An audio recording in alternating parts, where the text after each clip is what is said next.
September 2024 PCE data was just released and it came in at 2.1%, which is another data point that inflation has been tamed. Now keep in mind that the Fed cut interest rates by 50 basis points in September, so this release supports the argument that the rate cuts were not inflationary. They didn't reignite inflation.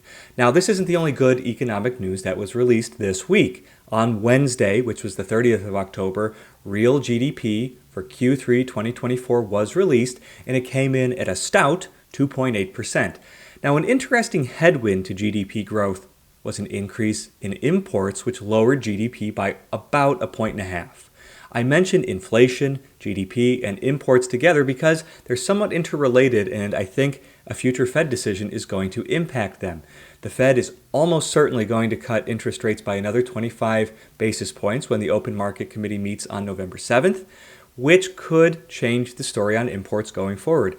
As the interest rate comes down, our foreign exchange rate is lowered, and therefore we don't need to import as much because our exports are more competitive and it's more expensive to bring things into the country. Anyway, I'll keep my eyes peeled for that, and we'll have another report on the 7th for what the Fed actually does. Thank you and have a happy Halloween.